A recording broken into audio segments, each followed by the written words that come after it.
त्वमेव साक्षात् श्री महालक्ष्मी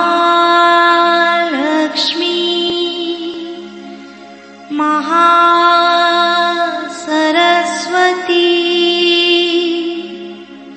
महाकाली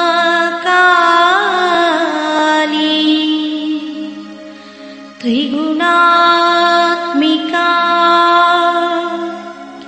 कुंडलिनी साक्षात् श्री आदिशक्ति माताजी श्री निर्मला देवी नमो नमः। ॐ त्वमेव साक्षात् श्री कल्की साक्षात् श्री आदिशक्ति माताजी श्री निर्मला देवी नमो नमः। ॐ त्वमेव साक्षात् श्री कल्की साक्षात् श्री सहस्रार स्वामिनी मोक्ष प्रदायिनी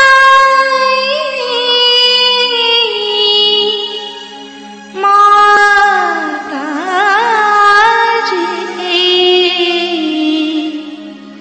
श्री निर्मला देवी नमो नमः।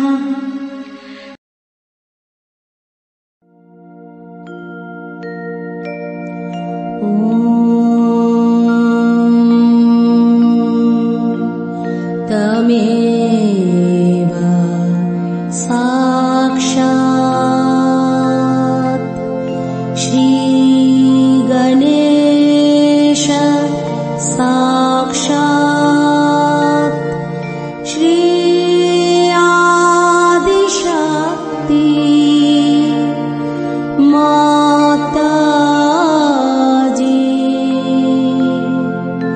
श्री निर्मला देवी नमो नमः।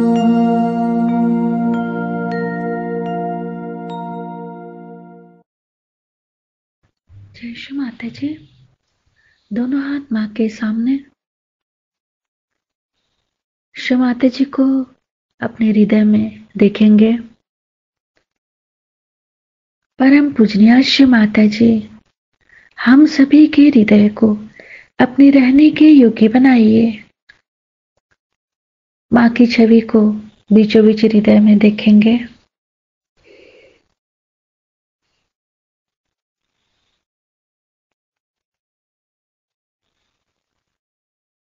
अपने राइट हैंड को बाएं हृदय पे रख लेंगे। श्री माता जी, आपकी परम कृपा में मैं केवल एक शुद्ध आत्मा हूं। श्री माता जी, आपके परम कृपा में मैं केवल एक शुद्ध आत्मा हूं। मैं शरीर नहीं, मन भी नहीं, बुद्धि भी नहीं, अहंकार भी नहीं। मैं केवल एक शुद्ध आत्मा हूं। श्री माता जी, कृपा करके हमारी आत्मा को पूर्ण प्रकाशित कीजिए।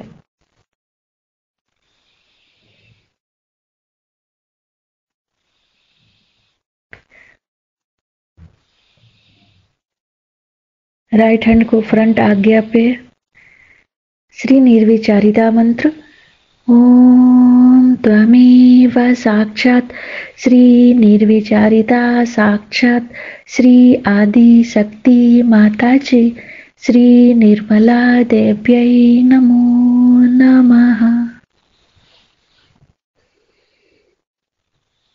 दोनों हाथ मां के सामने, दोनों हाथों पे अपने चित्त में, अपनी आंखों में शिव माता जी की छवि को निरंतर देखते रहेंगे।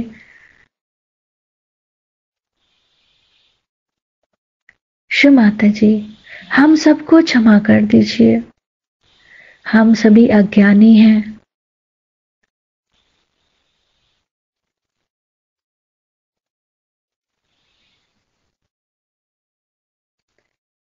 अपने संपूर्ण चित्त को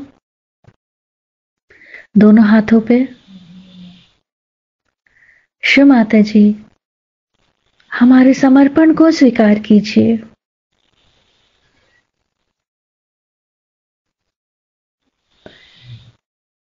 शिव माता जी, हमारे मन में, हमारे विचारों में, हमारे चित्त में जो भी अशुद्धियां हैं उसे हम आपके श्री चरणों में समर्पित करते हैं।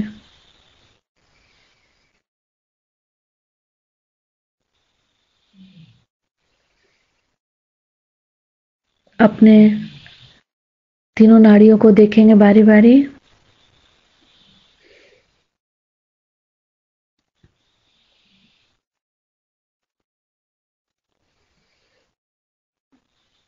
एड़ा नाड़ी को नीचे से ऊपर,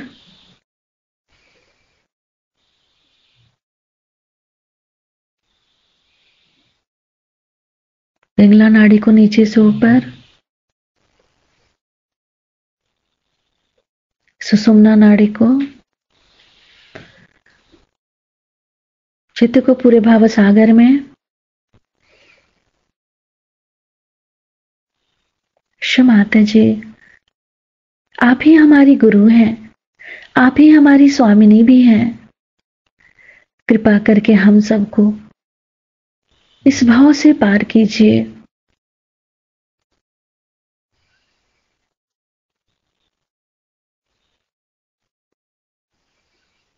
पूरे चित्त को भाव सागर में ही रखेंगे।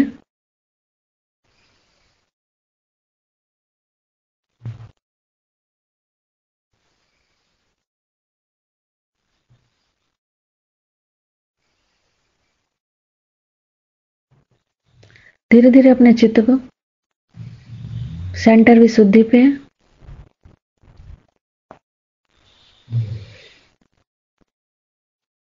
शिव माता जी, हमें साक्षी भाव दीजिए ताकि हम स्वयं को देख सकें।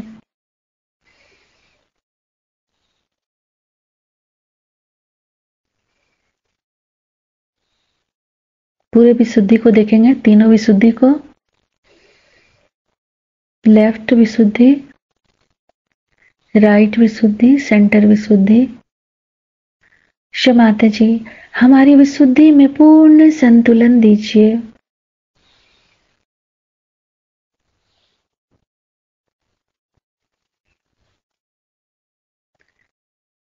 धीरे धीरे अपने चित्त को सिर के तालु भाग पे, सिर के तालु भाग पर मां को देखेंगे। शिव माता जी,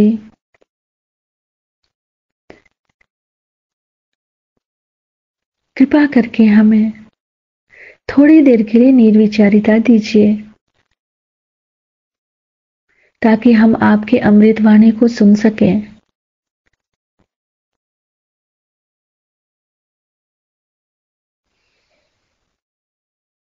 शिव माता जी, आपकी अमृत वाणी को हम सहस्त्रार से सुन सके ऐसी अवस्था दीजिए। कि महाशिवरात्रि के दिन हम लोग सब साथ शिव की स्तुति गा रहे हैं। शिव यानी सदाशिव, इन्हीं से सृष्टि शुरू हुई है और इन्हीं में खत्म होती है। सबसे पहले अगर आप ब्रह्म को समझे तो ब्रह्म से शक्ति और शिव जैसे कि एक सेल के अंदर उसका न्यूक्लियस होता है, उसी की तरह शिव और शक्ति सबसे पहले ब्रह्म में स्थापित होते हैं। सृष्टि कैसी हुई, किस प्रकार ये घटना घटित हुई, किस प्रकार ब्रह्म शिव और शक्ति के रूप में प्रकट हुए, ये सारी बातें मैं आपको शनिवार और रविवार में बताऊंगी।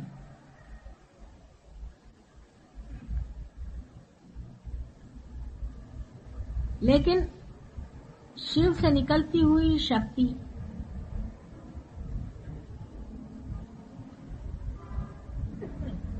जब एक पाराबोली में घूमती है, जब एक प्रदक्षिणा लेती है, तो एक एक विश्व तैयार होते हैं। ऐसी अनेक प्रदक्षिणाएं शक्ति की होती रही। इसके बारे में भी मैं आपको बाद में बताऊंगा। अनेक विश्व तैयार होते रहे, अनेक भुवन तैयार होते रहे और मिटते भी रहे।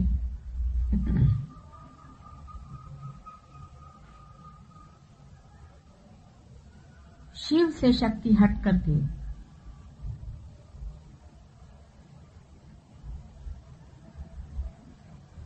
विश्व बनाती है।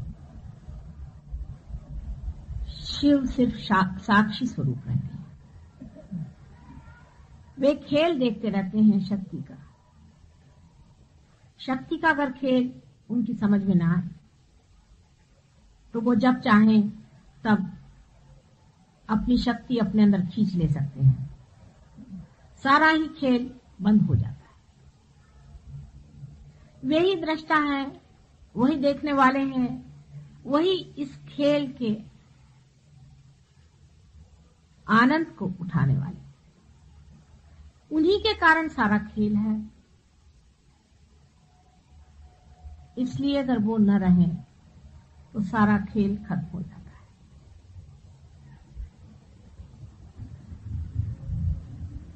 वो स्थिति है, उन्हीं के कारण एग्जिस्टेंस होता है।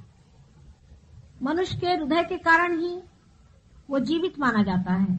जिस वक्त उसका हृदय बंद हो जाता है तो उसे मृत माना जाता है।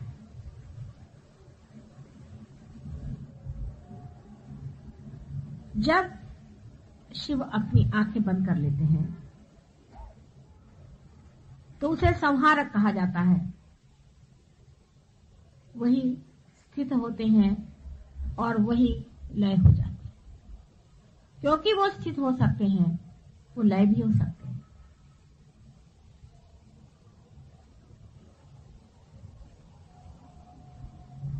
इस कुंडलिनी शास्त्र में शिव का स्थान आपसे मैंने बताया था, हृदय में मनुष्य के अंदर एक दीप ज्योति की तरह हर समय जलते रहता है, जिसके कारण हमारे अंदर सत असत विवेक बुद्धि जागृत रहती है, जो हमें मना करती रहती है कि ये नहीं करो, ये गलत है, ये अधर्म है, ये बुरी बात है।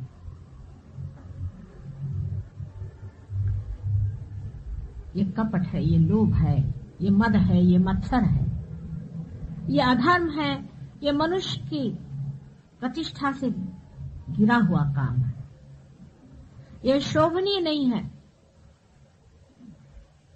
लेकिन मनुष्य में जो स्वतंत्रता है उसे वो पूरी तरह से उपयोग में लाता है और शिव की अवहेलना करता है। शिव सारे संसार का गरल पी लेते हैं। जितना भी विष हमारे हृदय में बसा रहता है, दूसरों के प्रति घृणा, हिंसा आदि अत्यंत बुरे विचारों से जो हमारा हृदय विषैल हो जाता है, उसको शिव हमारे अंदर जब जागृत होते हैं तो उसे पी लेते हैं।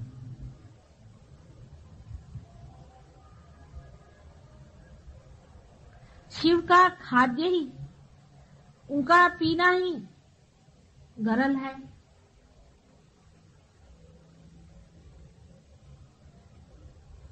जो कुछ भी नशेली चीजें हैं, मद्य आदि, जो चेतना के विरोध में नुकसान पहुंचाती हैं, उन्हें शिव प्राशन कर लेते हैं। संसार का जितना भी इस प्रकार का विष है, उसे वो ग्रहण कर लेते हैं अपने अंदर। इसीलिए उनको महाशिवरात्रि के दिन हम लोग प्रतीक रूप में भंग आदि नशेली चीजें अर्पित करते हैं। इसका अर्थ मनुष्य ये लगा लेता है कि अगर शिव भंग पीते तो हम भी पिए, अगर शिव शराब पीते हैं तो हम भी शराब पिएंगे। आप क्या शिव जी? उनके पांव के धूल के बराबर भी आप हैं। जिन्होंने संसार का सारा गरल पी लिया, उसके भी पीने वाले कोई चाहिए। देवी सारे भूतों को खा जाती है। रक्त बीज का जो रक्त संसार में गिरता था, उसके एक एक बूंद को देवी चाट गई। क्या आप लोग इसे चाट सकते हैं?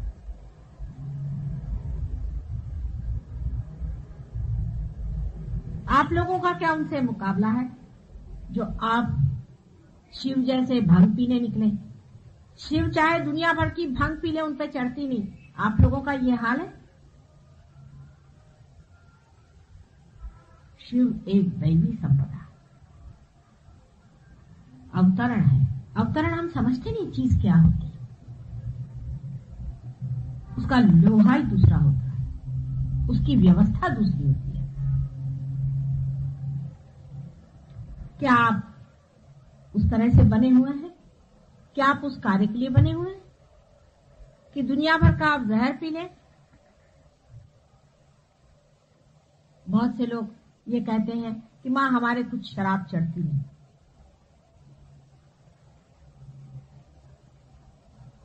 इससे बढ़कर और कोई भी झूठ नहीं हो सकता।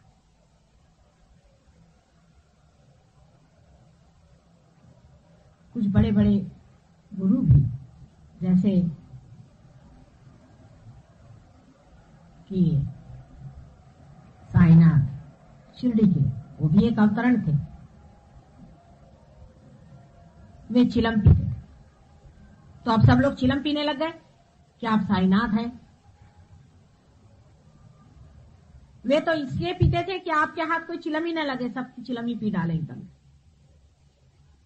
सबकी चिलमें पचाने के लिए वो पीते थे। क्या आप लोगों में ये शक्ति है कि आप चिलम पी सकते हैं? उनको कैंसर नहीं हो सकता था।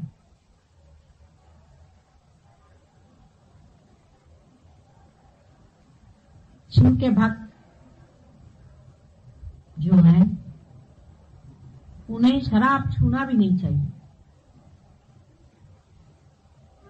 उसके पास भी नहीं जाना चाहिए, उससे दूर भागना चाहिए। बजाय इसके जितने भी तांत्रिक हैं, वो 5 मकार लेके बैठे हुए हैं। वो क्या करते हैं? अपने को शाक्त कहलाते हैं, शक्ति के पुजारी कहलाते हैं, शिव के पुजारी कहलाते हैं, और इस कदर व्यभिचार। शिव और व्यभिचार जो संपूर्ण ब्रह्म स्वरूप है, उसका नाम लेकर इतना महापाप करना, अपनी दुर्गति की पूर्ण व्यवस्था कर लेना। एक माँ के नाते मैं आपसे बताती हूँ कि इस तरह की गलत फहमी में कभी मत रहना। तंत्र का तरीका जो है बिल्कुल शैतानी तरीका है। आज महाशिवरात्रि के रोज मैं चाहती हूँ कि आप उसके बारे में थोड़ा सा जरूर बताऊंगा। तंत्र की व्यवस्था ये होती है कि जो चीज परमेश्वर को पसंद नहीं है, जो चीज देवी को पसंद नहीं है, वही करो। देवी के सामने ही गलत गलत काम करना शुरू करो। व्यभिचार, सब तरह की विद्रूप बातें, जिसे देवी देख करके घृणा से वहां से हट जाए। शुरू में तो देवी उन पे उत्पात करती है, कूदते हैं, नाचते हैं, चिल्लाते हैं, चीखते हैं, गर्मियां होती हैं, फोड़ी निकलती है बदन पे। इसको कुंडलिनी जागृति भी बहुत से लोग कहते हैं। मेरे पास ऐसे बहुत से लोग आए ट्रीटमेंट के लिए, जो कहते हैं कि हमारे अंदर ऐसे लग रहा है जैसे हजारों बरैया काट रही, हमारी कुंडलिनी जागृत। और भी ऐसे आते हैं जो बताते हैं कि यहां से लेकर के यहां तक सब हमारे अंदर बड़े बड़े फफूंदे आ गए। यहाँ पूसा इंस्टीट्यूट में एक डॉक्टर साहब है, उनका नाम मैं भूल गई, डॉक्टर पाल। वो मेरे पास आए थे, वो बता रहे थे कि उनकी कुंडलिनी किसी ने जागृत की और उनके बदन में हजारों बिच्छू उनको काट रहे और बेचारे कूदते हुए खड़े रहे, माँ मेरे पास, मुझे बचाओ, मुझे बचाओ। मैं उनकी कुंडलिनी उतारे थे। मैंने कहा आती बेटे जरा सबको देखो। 1 मिनट के अंदर उनकी कुंडलिनी मैंने शांत कर दी। कुंडलिनी नहीं, श्री गणेश जो कि शिव जी के पुत्र हैं, जो शक्ति के पुत्र हैं, उनका गुस्सा था। मैंने जब उनसे पूछा तो मैं समझ, जिस इंसान ने उनकी कुंडलिनी जागृत की थी उसका वो नाम उन्होंने मुझे बताया। वो किसी को बताते भी नहीं है, डर के मारे, घबराहट के मारे। कुंडलिनी के नाम से वो घबराते हैं बेचारे। ये उनकी हालत कर दी और उनसे कहा कि तुम्हारी कुंडलिनी जागृत हो गई सारे बदन में। ऐसा समझ लीजिए कि जैसे सब हाथ पैर जल गए, ब्लिस्टर सारे बदन। 1 मिनट के अंदर कुंडलिनी शांत हो गई। तो कैसे? सिर्फ गणेश, श्री गणेश, क्योंकि वे मुझे जानते।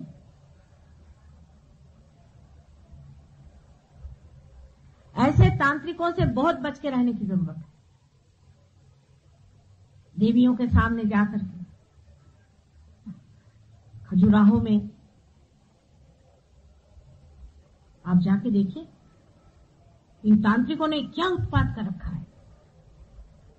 6वीं सदी में शंकराचार्य के बाद में तो इन्होंने एक नया ही जंग खड़ा कर।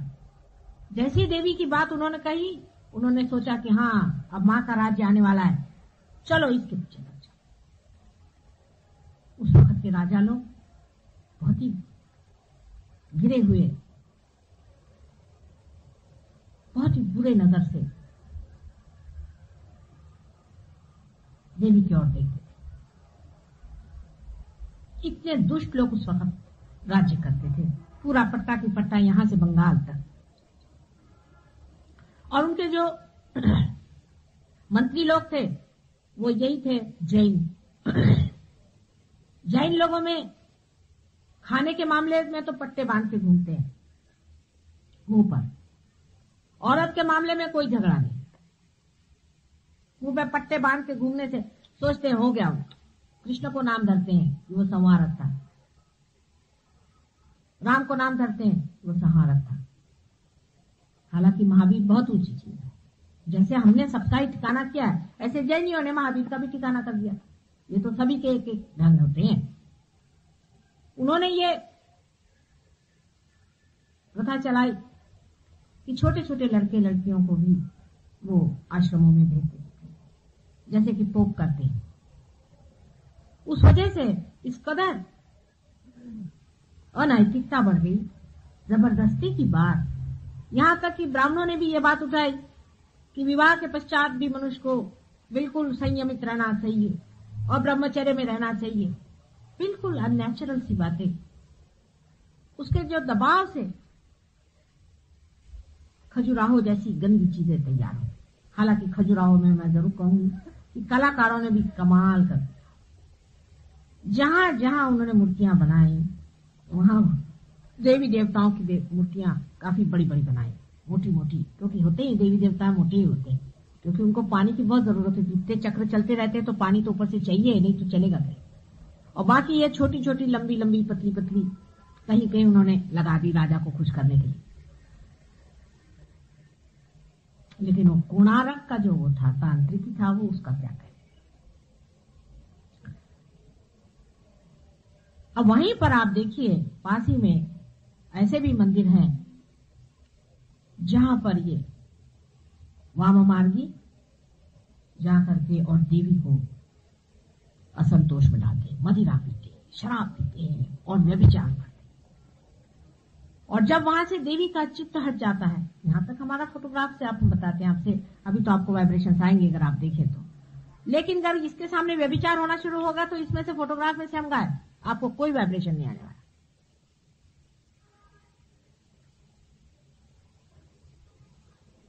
चित्त हट जाता है, वहां चित्त ही हट गया, क्योंकि व्यभिचार और गंदगी के पास देवी क्यों रहने चली।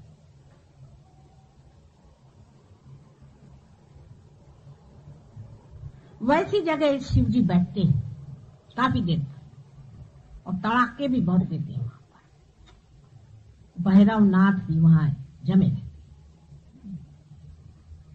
उनके तड़ाके के बगैर लोग ठीक नहीं होते। पहले खूब तड़ाके खाते,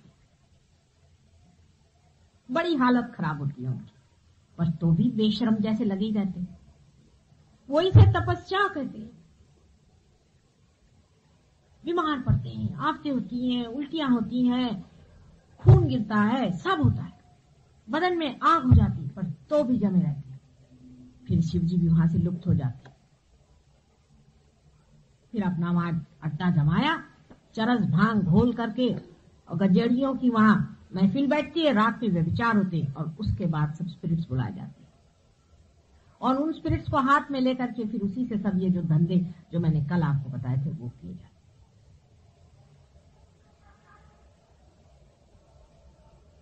शिवजी के भोलेपन की ये हद है, इतना इनोसेंस का वो पुतले हैं कि जब रावण ने उनसे कहा कि अब तुम मुझे अपनी शक्ति ही दे दो, तो उन्होंने उसको भी दे दिया। इतना भोलापन, निष्पाप, जिनको कि पाप ही क्या है नहीं मालूम, पाप को भी खा जाए, सबके सब चीज खा जाए, लाओ जो कुछ खाना है खा जाए। जैसे गंगा में सारे पाप धुलते हैं कहते हैं, सो आप समझ सकते हैं कि गंगा में इसलिए पाप धुलते हैं कि शिवजी के जटा से उतर आई, इसीलिए। जिनके जटा को छूने से ही इतने पाप धुलते हैं, जो स्वयं साक्षात जो होंगे सो क्या होंगे सो बता दी। जिनका साक्षात करने से ही सारे जिसके पाप धुल जाते हैं, जिनको याद करने से ही सबके जो जितने भी भवसागर के जितने भी लगे हुए पशु पक्षी के तरह से चिपके हुए जो कुछ भी गंध मैल आदि जीवित और निर्जीव जो कुछ भी हो, सारी बाधाएं हैं जिसकी खत्म हो जाती है। ऐसे शिव जी के लिए लोग ये कहते हैं कि व्यभिचार से शिव जी खुश होते।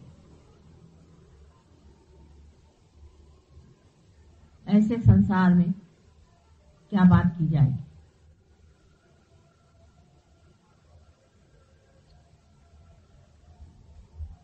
ये तांत्रिक शिव जी के दुश्मन नर्क में मरेंगे कीड़े के मौत से, हजारों वर्षों तक ये नर्क में रहेंगे, इसमें कोई शंका नहीं। लेकिन जो लोग इनकी बातों में फंसते हैं और इनके चक्करों में घूमते हैं, भूत प्रेत आदि को इस्तेमाल करते हैं, दूसरों का नाश करते हैं, वे भी उनके पीछे ही जाने वाले हैं। शिव जी के इस महापर्व के दिन सहज योगी जितने भी हैं उनको निश्चय कर लेना चाहिए कि हमारा हृदय अत्यंत स्वच्छ हो, उसमें सारल्य, सज्जनता। हम अपने को देखें और शर्माएं कि क्या हम इतने दुर्जन हैं जो इस तरह की बातें हम सोचते हैं।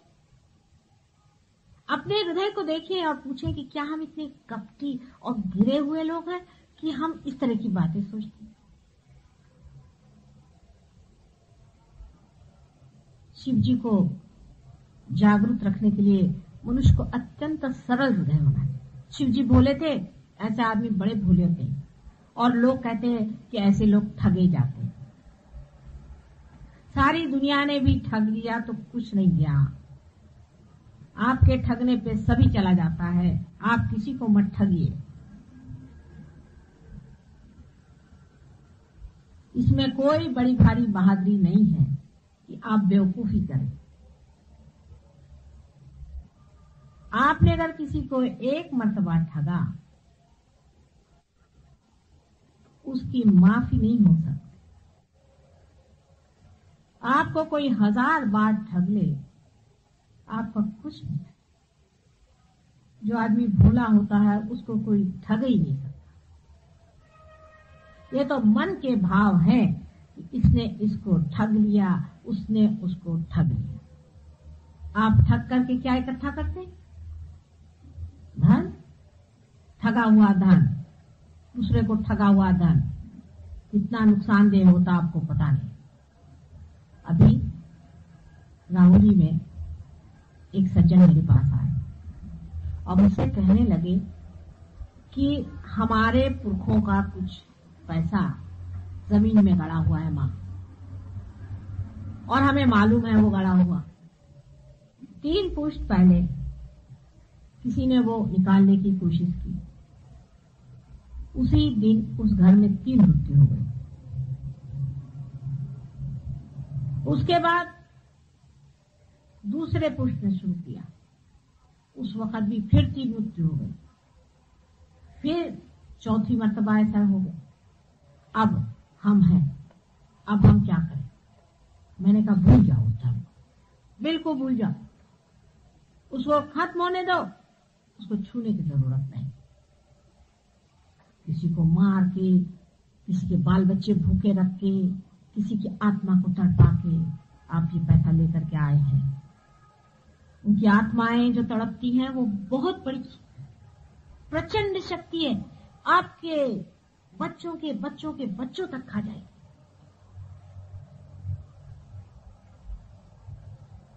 ये शिव जी के काम है, ये शिव जी के काम है। शिव जी भोले बहुत हैं, लेकिन उनका गुस्सा आप जानते थे, उनका गुस्सा भयंकर, और उनके गले में जो नाग रहता है वो सब समझता है। जो कोई भी इस तरह से किसी की आत्मा को दुखी करेगा, क्योंकि आत्मा में शिव जी का स्थान, उस आदमी का पुष्टन पुष्टाल्य है। मैं झूठ नहीं बोल रही। आप कह रहे हो माता जी ऐसे ही बातें करते। अभी हैदराबाद में एक सज्जन के घर वो मुझे कहना चलिया, बहुत रईस आदमी है, बहुत ये बहुत वो। मैं कहा भाई रईस फईस वगैरह चूल्हे में मुझे कोई मतलब नहीं, मैं अपने गरीब हूँ, मैं गरीबी में ठीक हूँ। बहुत पीछे पड़े, चलिए माता जी, उन्होंने बड़ा बुलाया बड़ा बुलाया। मैंने कहा अच्छा भाई रास्ते में पड़ेगा तो चले। जैसे मैंने उनके घर में कदम रखा तो एक पैर पीछे। कहले क्या बात? मैंने कहा इस घर पे सांप है बहुत बड़ा। कहले आपको कैसे मालूम? मैंने कहा है या नहीं, सच सच बोलो, तो मैं अंदर नहीं आने वाली, सच बोलो। कहले हाँ है। उस घर के 2 जवान बच्चे हमेशा ऐसे ही कुर्सी पे बैठे हुए, दोनों पैर हाथ, खाते भी ऐसे, सोते भी ऐसे।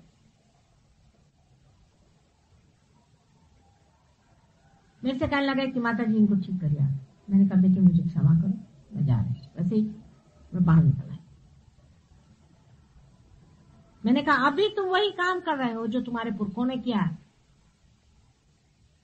कहले हमारे खानदान में हमेशा 2 बच्चे ऐसे ही होते आए, तो भी आपकी नहीं बात छूटी। और इस पुष्ट में तो यही 2 बच्चे हैं, तीसरा है ही नहीं, तो इस खानदान का क्या होगा? मैंने कहा आप खानदान ले बैठो, पैसा लेके बैठो और उसको चाटो आप और खाओ और इनके चिपकाओ चारों तरफ, और उतना भी नहीं होगा तो प्रोसेशन निकालो। किसी की आत्मा को दुख देना, विशेषकर किसी गरीब को दुख देना, उसकी आत्मा से आह लेना, आपको पता होना चाहिए शिव जी का राज सब दूर चल रहा है।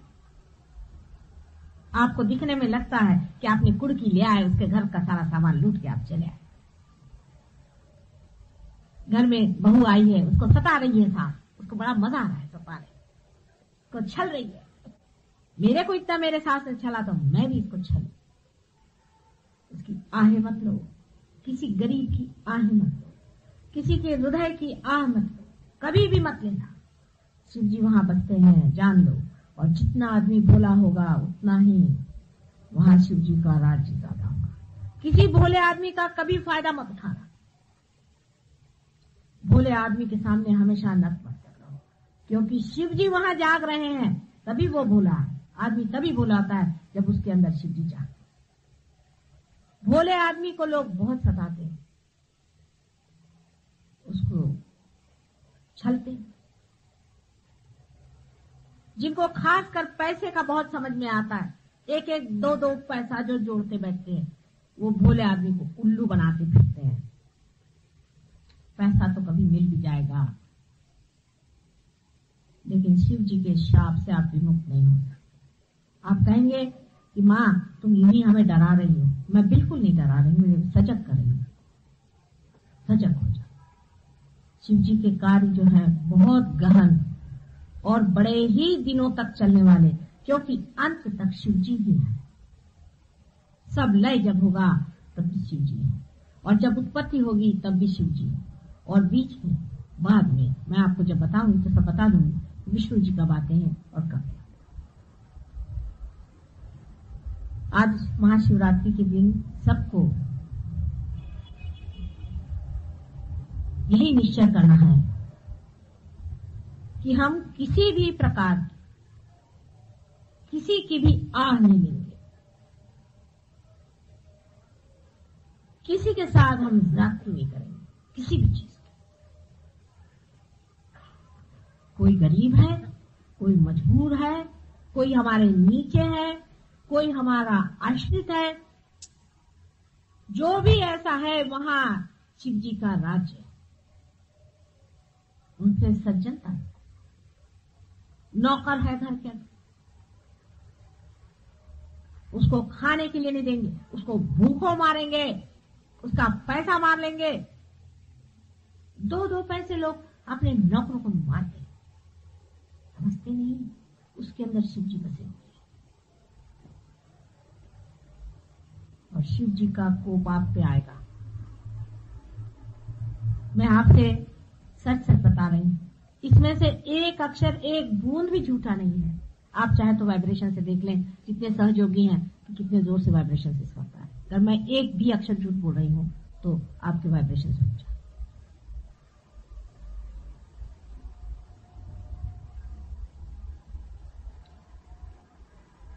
किसी के साथ जाति करना शिव जी के सामने गुनाहगार होना है। सज्जनता, सौजन्य, नम्रता, झुकना, ठगा जाना भी ठीक है। शिव जी का लिख दिया नाम, ठगे गए थे बेटे, कोई बात नहीं, मैं देख लूं। अरे उनके पास भैरवनाथ खड़े हुए हैं, एक सोटा लगाएंगे उनको तो ठीक हो जाओगे तुम लोग साथ।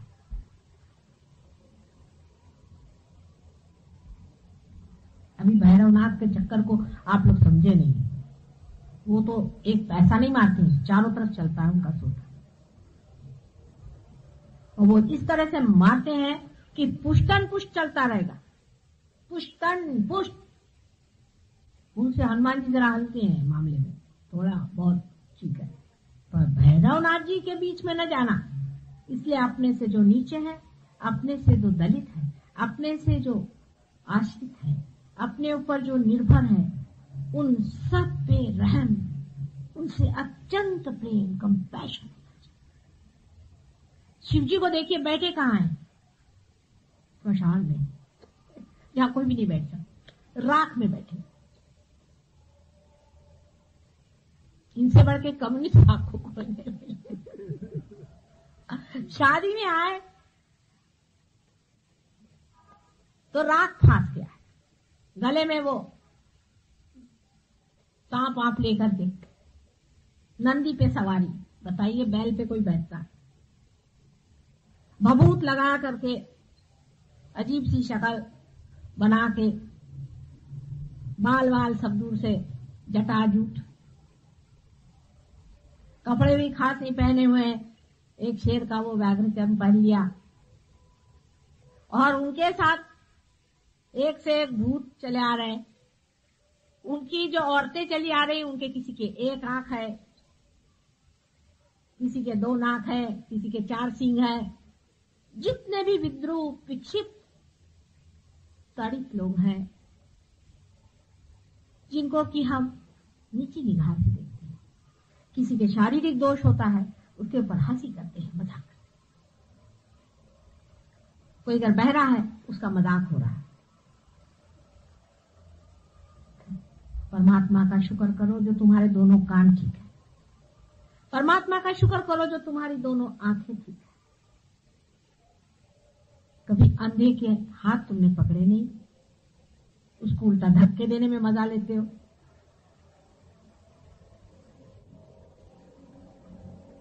ऐसे शिव जी भगवान को देखो कि उनकी बारात आ रही है, और पार्वती जी के घर के तो सब लोग बड़े बड़े हैं। विष्णु जी उनके भाई खड़े हुए हैं साथ में, सब बड़े सोफिस्टिकेटेड लोग हैं एक साइड में, और एक साइड में ये बारात चली आ रही शिव जी की। पर किसी की हिम्मत नहीं कि शिव जी को हंसे या उनके लोगों पर हंसे। दुनिया भर के जितने विद्रोह और कद्रू लोग हैं, सबको लिए चले आ रहे हैं बड़ी शान से, नीची निगाह से नहीं। हम लोग तो अगर हमारा बाप गरीब होएगा तो उसको दफ्तर में आने को बनेगा, मेरे मत आना भैया, उसको कपड़े भी नहीं देंगे। अपने बाप से तक हम शर्माते हैं, इतने हम गुरु हैं लोग। सबको बड़ी शान से लिए चले आ रहे हैं कि वाह भाई वाह। कोई बेचारे नंग धुड़ंग, बेचारे कपड़े नहीं, कुछ नहीं, जैसे भी हैं चले आ रहे हैं शिव जी के साथ। अब पार्वती जी देखे घबरा रही, मेरा दूल्हा भी आया मेरे घर तो मेरी नाक कटा रहे हैं। कोई 2-4 अच्छे तो ले आते कम से कम सामने में, लेकिन अब बोले तो बोले क्या, भैरवनाथ जी सामने चले आ रहे हैं, तो चेन की शादी भी क्या। लेकिन पार्वती जी के मन तो वही भाए हुए हैं, उनको तो कोई और पसंद नहीं। जैसे भी हैं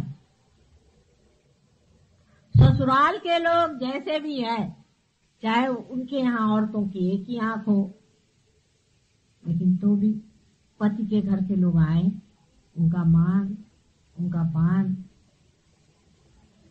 उनको नीचे निगाह से देखना। क्योंकि मैं बड़े विष्णु जी के घर, मेरे भाई खड़े हुए हैं विष्णु जी जैसे, कुबेर जिनके घर में पानी भरते हैं, और मैं हिमालय की बेटी हूं।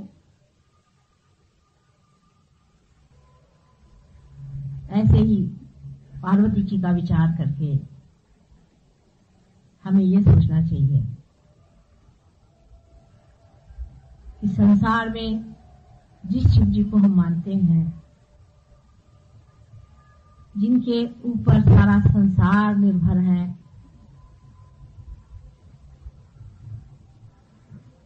जो एक क्षण में ही हम सबको खत्म कर सकते हैं।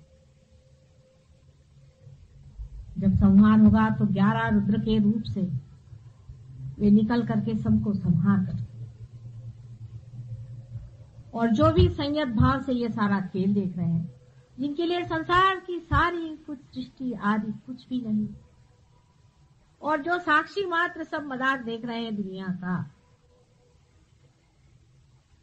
और जो हर एक भोले इंसान के हृदय में जागृत है, जिनका स्थान ही ऐसी जगह है जहाँ कोई भी नहीं जा सकता, बीहड़ से बीहड़, फूहड़ से फूहड़, गरीबी जिसको कहते उसमें है। उनका कोई श्रृंगार नहीं, उनका कोई भी बाहरी वैभव नहीं है, किंतु उनके सिवा किसी के पास कुछ भी नहीं शोभा देता। ऐसे शिव जी को जो इंसान मानता है वही इंसान है, क्योंकि वो इंसानियत को मानता है। इसलिए नहीं कि फलाना एक बड़ा भारी अफसर है, क्योंकि फलाने के पास इतना रुपया पैसा है, क्योंकि फलाने के पास इतनी विद्या है, दूसरे के पास में ये है, पर इसलिए कि एक बड़ा मानव है, वो चाहे गरीब है, चाहे अमीर है, चाहे छोटा है, चाहे बड़ा है, लेकिन एक बड़ा मानव है। और बड़ा मानव वही होता है जो साक्षात शिव जी के चरणों में रहता है। आज का दिन ऐसा नहीं है कि आपको मैं दुखी भी करूं, क्योंकि आज का दिन है बहुत दुख का। लेकिन एक बात मैं जरूर बताऊंगी कि महाशिवरात्रि के दिन उपवास करने की कोई जरूरत नहीं, बिल्कुल उल्टी बात है। जिसने भी ये बात कही है, पता नहीं इसका क्या शास्त्राधार है, मैं पूछती हूँ, मुझे बताएं कोई भी पंडित कि कौन सा शास्त्र में लिखा हुआ है। शिव जी के विवाह के रोज आप लोग क्या उपवास करेंगे? क्यों साहब?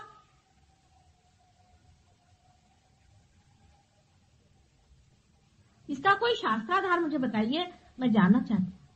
शास्त्र भी काफी गड़बड़ चड़बड़ कर दिए, लेकिन तो भी मैं जानना चाहती हूँ इसका क्या शास्त्राधार है कि गलत जगह पे आज तो खुशियां मनाओ, मौज मनाओ। आज खुशियां मनाने का दिन है। कितने लोग उपास करके आए? हाथ ऊपर करें जिन्होंने उपास किया। आप लोग पार नहीं हो सकते, आज कोशिश कर लें। और आप जो पार हैं आप भी बच जाएंगे, आज नहीं आने वाले वाइब्रेशन। देख लो, कोशिश कर, कोशिश करके देख लो, आ रहे वाइब्रेशन? कुछ नहीं आ रहे, हल्के हो गए। झूठ नहीं बोलो तुम। हाँ,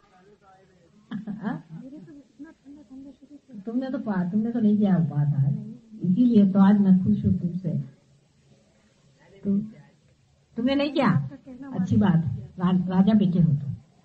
आज के दिन उपास नहीं करने का। आज खूब खाओ पियो, घर जाके लड्डू खाना, खा पी के फलाहार क्यों करना? आज तो खूब खाना है। उनका खाना है बादाम पिस्ता, खाओ खूब। वो खाते हैं चना खाओ। देवी जी चना खाती है, आप लोग भी चना खाओ। फल फूल कौन खाता है? उल्टी उल्टी बातें सब करते हैं। आपको शारीरिक शास्त्र से देखना चाहिए कि शिव जी अगर स्थिति है, हमारे एग्जिस्टेंस है, तो एग्जिस्टेंस के लिए क्या चीज जरूरी है, क्या चीज खानी चाहिए बताइए।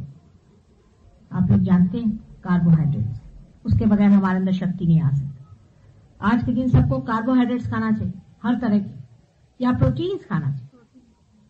जितने भी आप प्रोटीन्स खाएं अच्छे हैं, अधिक से अधिक आप प्रोटीन्स खाएं। चने में प्रोटीन्स है, चना सिर्फ प्रोटीन है। अगर आप चना खाएं तो आपने प्रोटीन खा लिया।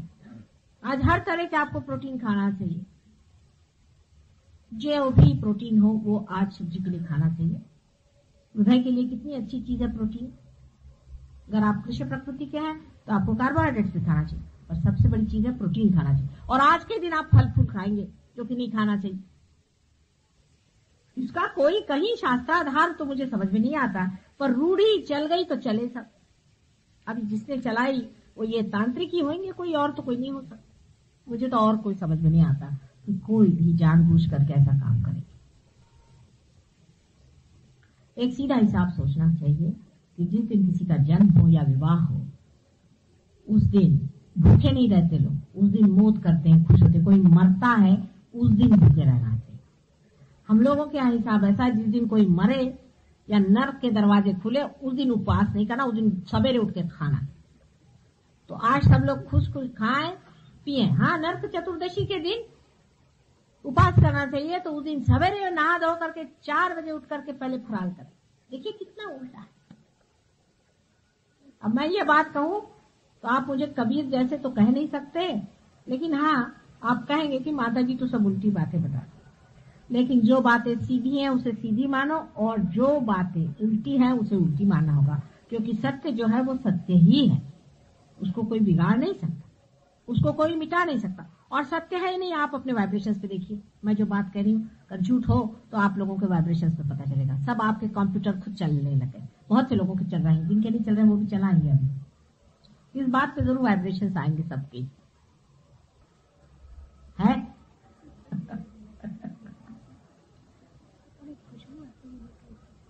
खासकर तुमने तो बहुत ज्यादा चिंची का स्थान है, भोली जो हो बहुत ज्यादा। हाँ, तो अब कहिए तो थोड़ी देर ध्यान भी कर लें, क्योंकि ये कह रहे थे कि बहुत से लोग realisation, have your friends come for realisation.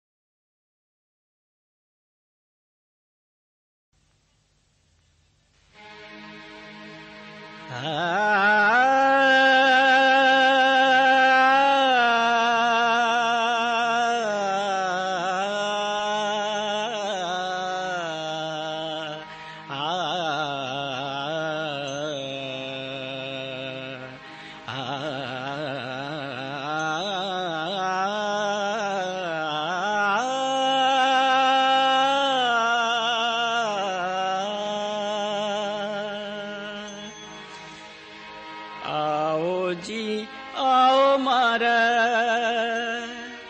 हृदय श्री माता जे, आओ जी आओ मारा हृदय श्री माता जे, आओ जी आओ मारा हृदय श्री माता जे। तुमको पुकारे आज सारे सहजी, तुमको पुकारे आज सारे सहजे, आओ जी आओ मारा हृदय श्री माता जे, आओ जी आओ मारा हृदय श्री माता जे।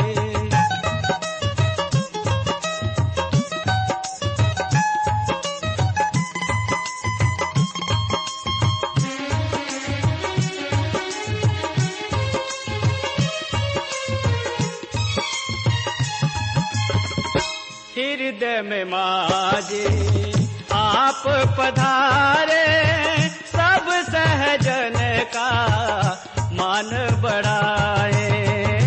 हृदय में माजे आप पधारे, सब सहजन का मान बढ़ाए।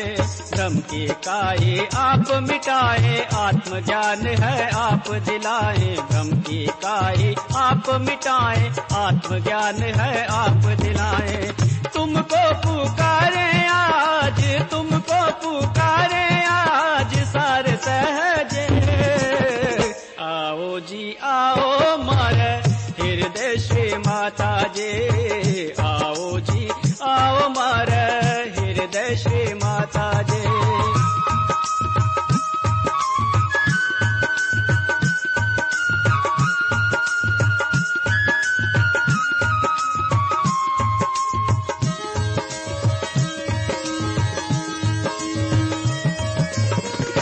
नाम तिहारा मंगलकारी, महिमा है माँ तेरे सबसे ही न्यारे। नाम तिहारा मंगलकारी, महिमा है माँ तेरे सबसे ही न्यारे।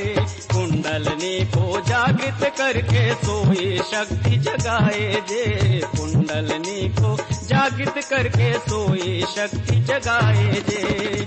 तुमको पुकारे आज, तुमको पुकारे आज सारे सहजे, आओ जी आओ मारे हृदय श्री माता जे, आओ जी आओ मारे हृदय श्री माता जे।